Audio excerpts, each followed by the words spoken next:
Hello, this is Ms. Mazoo with a lesson on main verbs and helping verbs.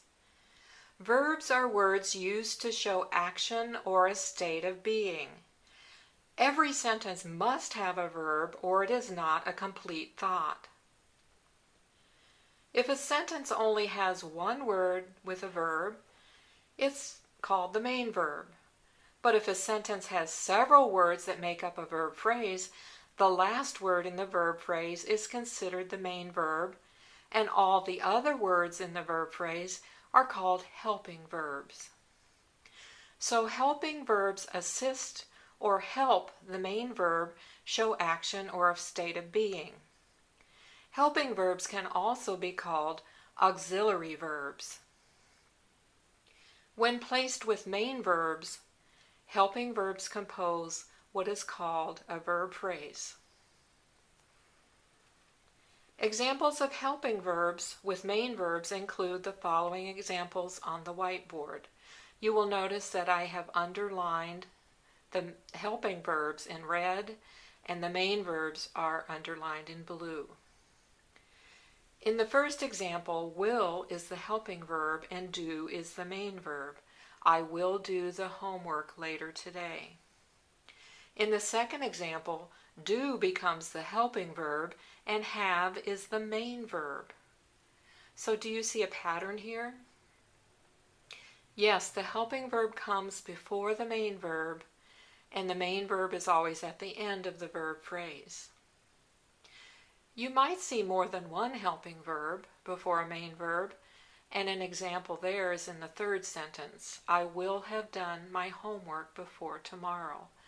In this case, will and have are both helping the main verb done. When you are looking for verb phrases and sentences, realize that verb phrases can be split. The next example shows a question sentence. Often the subject of that sentence, that's a question, will have the subject in the middle of the verb phrase. Do you have the notebook in class? We're speaking to the subject you, and we're asking if he or she has something. Do have. Another way that helping verbs are split with main verbs is when we insert words into the middle of verb phrases. These words are often adverbs. Here's an example. You do not have the notebook in class. Do is the helping verb and have is the main verb, but not is an adverb because it answers the question to what extent. So please do not underline not as part of the verb phrase. It's a different part of speech, an adverb.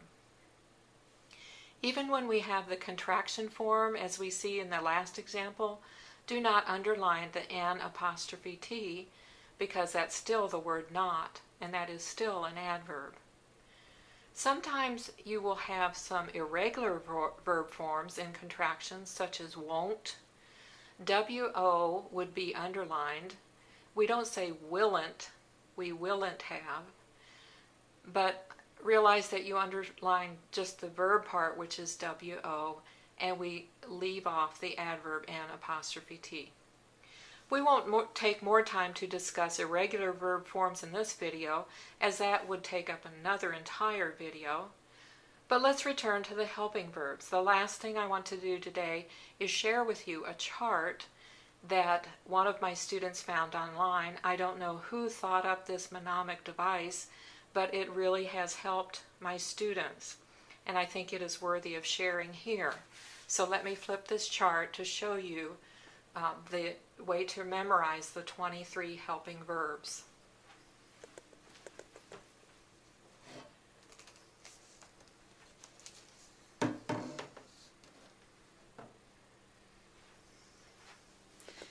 As you can see from the chart, if you look at the underlined portion, that is a sentence. Maybe Mr. Do should have a will. It helps us remember the words that go with each word in the sentence. Of course, we've inserted two other words, Mr. and those are in parentheses because they do not have helping verbs with them. But you also notice that all but one column has just 3 words in it.